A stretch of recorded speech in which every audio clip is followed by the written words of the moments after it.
ఏపీలో ఎన్నికలు పూర్తయిన నేపథ్యంలో టీడీపీ అధినేత చంద్రబాబు నాయుడు నేడు మహారాష్ట్రకు వెళ్తారు. ఆయన కొల్హాపూర్లోని శ్రీ మహాలక్ష్మి ఆలయాన్ని సందర్శించుకుని ప్రత్యేక పూజలు నిర్వహిస్తారు. అనంతరం మధ్యాహ్నం షిరిడీకి చేరుకుంటారు. షిరిడీలో సాయిబాబా దేవాలయాన్ని ఆయన దర్శిస్తారని పార్టీ వర్గాలు తెలిపాయి.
ఎన్నికలు పూర్తయిన తర్వాత ఆయన వరుసగా ఆధ్యాత్మిక క్షేత్రాలను సందర్శిస్తున్నారు.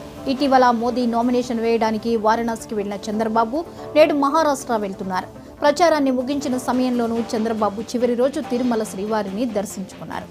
ఈ అంశంపై మరిన్ని అప్డేట్స్ ని మా ప్రతినిధి నాగేశ్వరరావు అందిస్తారు.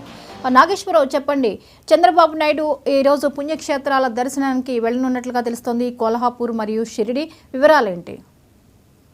అయితే నేడు టీడీపీ అధినేత చంద్రబాబు నాయుడు అయితే నేడు మహారాష్ట్రకు వెళ్ళనున్న పరిస్థితి అయితే ఉంది. అయితే కొల్హాపూర్ శ్రీ మహాలక్ష్మి ఆలయాన్ని సందర్శించుకున్నట్లయితే తెలుస్తుంది. అయితే అలాగే మధ్యాహ్నం షిరిడీకి కూడా వెళ్లి సాయిబాబుని దర్శించుకున్నట్లయితే పూర్తిగా మనకి సమాచారం అందుతుంది. అయితే మొత్తం ఎలక్షన్ ఎన్నికల హడావుడి నేపథ్యంలో ఈ అంతా హాట్ గా జరిగిన నేపథ్యంలో అలాగే తను అధికారంలోకి రావాలి అని గతంలోనే అనుకొని ఈ గుళ్ళకి వెళ్తానని చెప్పేసి చెప్తున్న పరిస్థితి కూడా ఉంది. అలాగే ఫ్యామిలీతో పాటు కూడా వెళ్లే పరిస్థితులు అయితే ఉన్నట్లు తెలుస్తుంది. ఫ్యామిలీతో పాటు కుటుంబ సభ్యులతో పాటు ఏదైతే షిరిడీ ఉందో షిరిడీకి అలాగే దానికి సంబంధించిన మహాలక్ష్మి ఆలయాన్ని కూడా ఆయన సందర్శించి దైవ దర్శనం చేసుకుని ఉన్నట్లయితే మనకి తెలుస్తుంది.